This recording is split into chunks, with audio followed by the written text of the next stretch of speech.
आपकी स्क्रीन पर दिखने वाले लोग हमेशा ही मजदूरों की हकों की बात हो या फिर बात हो उन लोगों की जिनका की हक मारने की कोशिश करती है सरकार या प्रशासन, आपने हमेशा से ही जो है आगे बढ़ते हुए लोगों को देखा है। और आज भी एक विशेष मुद्दे को लेकर जो है ये सभी लोग जो है एकत्रित हुए हैं। इनसे जानने का जरूर प्रयास करते हैं कि क्या कुछ पूरा मामला हुआ है और क्यों जिला सचिवालय पहुंचे। जी सर, क्या कुछ पूरा मामला है? देखिए, हम हरियाणा विद्यालय अध्यापक संघ के सिपाही के रूप में आप लोगों का स्वागत करते हैं और धन्यवाद करते हैं कि आप लोगों ने जो जन जन की आवाज़ पहुंचाने का काम करते हो। आप लोग आज का एक उद्देश्य है, सरकार द्वारा 19 विभागों की तनख्वाह रोक दी जाती है एक ई पोस्टिंग की आड़ में, यानी HRMS है जो हेडक्वार्टर से वहां से अपडेट होता है। और उसमें अगर देसी भाषा में बात करें, ई पोस्टिंग का मतलब है, यानी अगर महकमे वाइज बात करें तो शिक्षा विभाग के जो हेडक्वार्टर में अधिकारी बैठे हैं उनको ये नहीं पता हमारे महकमे में कितने अध्यापक या कर्मचारी कार्यरत है। बड़े शर्म की बात है। तो इसी तरह 19 विभाग थे जिनकी तनख्वाह रोकी गई। सरकार द्वारा 30 दिसंबर का वेतन दिवस निर्धारित किया गया था, लेकिन आज 10 तारीख हो चुकी है, वेतन जारी नहीं किया गया। तो इसी उसमें जो 19 विभाग है, 3 विभागों का जो ई पोस्टिंग है वो काम कंप्लीट हो चुका है। इसके अतिरिक्त जो 16 विभाग रह गए उनमें शिक्षा विभाग, मौलिक शिक्षा विभाग, सेकेंडरी शिक्षा विभाग, तकनीकी शिक्षा विभाग, विकास एवं पंचायत विभाग, पुलिस विभाग, लोकल ऑडिट विभाग, लैंड रिकॉर्ड विभाग, तमाम 16 विभाग है पेंडिंग है जिनका ई पोस्टिंग का काम है HRMS पे। तो ये काम जो हेडक्वार्टर लेवल पर होना चाहिए था। कर्मचारी छोटे लेवल पर अगर शिक्षा विभाग की बात करें तो ये काम किसी हेडमास्टर का या प्रिंसिपल का नहीं था।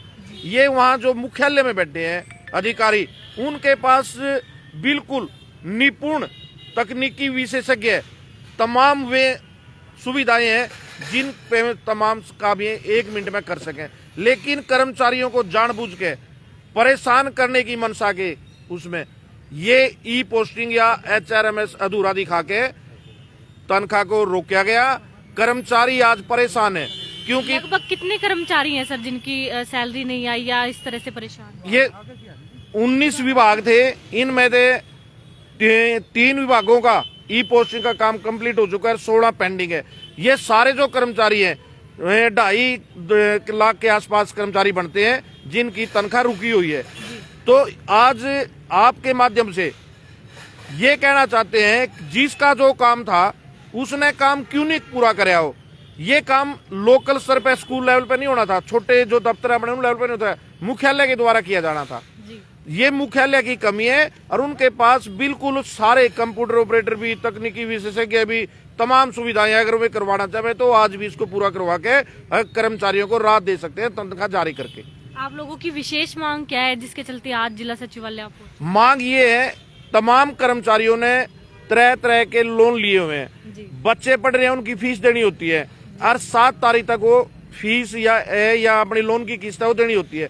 आज सरकार की इस तानाशाही नीति के कारण तमाम कर्मचारी बैंकों के डिफॉल्टर हो चुके क्योंकि 7 तारीख ने उनकी किस्त तमाम जो लोन लिए गए थे उनकी नहीं गई है, तो वे डिफॉल्टर सरकार ने करवाए हैं जानबूझ के। तो हम तो ये मांग करते हैं सरकार से और चेतावनी भी देना चाहते हैं, अगर सरकार इसी तरह कर्मचारियों को परेशान करेगी तो कर्मचारी आक्रोश होके और सड़कों पर उतरने से गुरेज नहीं करेगा। जी, क्या नाम है सर आपका?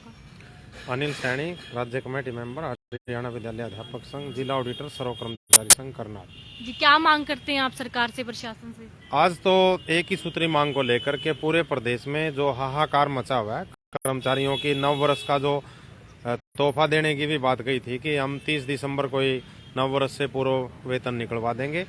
19 विभागों का वेतन नहीं निकलवाया है। सर्व कर्मचारी संघ की हमारी राज्य कमेटी ने भी जो है माननीय मुख्यमंत्री महोदय को पत्र लिखा। हम पुनः मांग करते हैं कि तमाम के तमाम कर्मचारियों का वेतन निकलवाया जाए। तो देखा गया है सर इस तरह से हर डिपार्टमेंट के अंदर ये प्रॉब्लम चली हुई है, तो क्या सोल्यूशन है इसका, क्या सरकार चाहती है? सरकार का इस समय तो उद्देश्य ये लगता है कि केवल कर्मचारियों को परेशान करना चाहती है, वरना घर के मुखिया को ऐसा कैसे हो सकता है कि ये ना पता हो कितने उसके मेंबर हैं, सरकार को और तमाम विभागों को ये पता है कि उसके कितने कर्मचारी हैं, लेकिन ये पता होते हुए जानबूझ के ई पोस्टिंग का आधार बना के वेतन रोका गया, जो कि गलत है। हम मांग करते हैं कि सरकार अविलंब वेतन जारी करे, अन्यथा हरियाणा विद्यालय अध्यापक संघ आंदोलन की रूपरेखा भी तैयार कर सकता है। एक और खास बात ये कहना चाहते हैं, अब वेतन नहीं देते हैं, ये तो एक तरह से वो काम हो गया, हमारी मजदूरी और तरह की है, मजदूर को मजदूरी ना मिले। और गजब की बात देखिए कि छुट्टियां हैं, टेम्परेचर 2 डिग्री से नीचे है, स्कूल लगा दिए बच्चों को बुलाने के लिए, और मास्टरों का काम क्या दे दिया, पीपीपी का, मास्टरों का काम क्या दे दिया, ड्रॉप आउट का, मास्टरों का काम क्या दे दिया, लाइफ स्किल के कैंप लगाने का, एनएसएस के कैंप लगाने का। मानना ये सारी चीज जरूरी है और कर्मचारी मना भी नहीं करते, लेकिन सवाल ये है इनके तरीके तो बदले जा सकते हैं। या तो क्लास नहीं लगानी चाहिए थी, क्लास लगानी चाहिए थी तो ये कार्य नहीं दिए जाने चाहिए थे। मतलब काम करने से कोई मनाही नहीं, लेकिन काम करने की प्रक्रिया पे बहुत सवाल है, और फिर रिजल्ट कम आएगा तो बदनाम मास्टर करेंगे। मतलब कहने का मतलब ये है कि जिसका जो काम है वो ना देकर दूसरे काम भी दिए जाते, काम करवाए जाते, और वेतन के नाम पे फिर इस तरह की बातें सामने। जी बिल्कुल, जिसका जो काम है वो काम नहीं करवाया जाता और फिर वेतन के नाम पे दिक्कतें पैदा की जाती है। हमारा साफ मानना है, फिलहाल अनुरोध है कि सरकार अपने स्तर पे इस मामले को सुलझाए और जल्दी से जल्दी वेतन जारी करे, और ये जो गैर शैक्षणिक कार्य हैं किसी न किसी नाम पे, उनसे छुटकारा कम से कम शिक्षा वाले महकमे को जरूर मिलना चाहिए। जी, क्या नाम है सर आपका? मेरा नाम अजय कुमार, मैं हरियाणा विद्यालय अध्यापक संघ और सर कर्मचारी संघ से नीलोखेड़ी ब्लॉक का सचिव हूँ। जी, क्या मांग करते हैं सर आप? देखिए, हमारी मांग यही है कि 19 विभागों के जो कर्मचारी हैं उनके घर परिवार भी हैं, बाल बच्चे भी हैं, तमाम तरह की जिम्मेदारियां हैं। हर कर्मचारी का एक मासिक बजट होता है, उसी हिसाब से वो अपने खर्चों को, देनदारियों को तय करता है।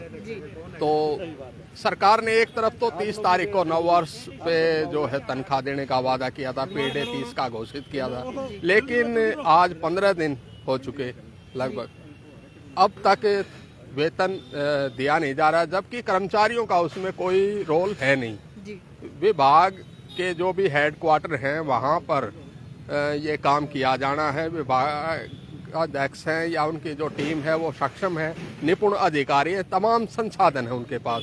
एक तरफ हम डिजिटलाइजेशन की बात कर रहे हैं, कंप्यूटराइजेशन की बात कर रहे हैं, ऐसे में हमारे विभागों को ये नहीं पता कि हमारे विभाग में कितने कर्मचारी हैं। बड़े खेद की, बड़े ताजुब की बात है, हैरानी की बात है। तो इसकी सजा कर्मचारियों को किस वजह से दी जा रही है, समझ से परे है। एक ही इरादा यहाँ दिखता है कि कर्मचारियों को किसी न किसी रूप से तंग किया जाए, प्रताड़ित किया जाए।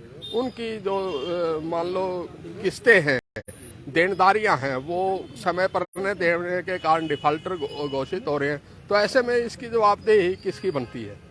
तो हमारी मांग ये है कि शीघ्र अतिशीघ्र कर्मचारियों को, जो 19 विभाग के कर्मचारी प्रताड़ित हैं, उनको वेतन दिया जाए और उनको बेवजह सजा न दी जाए।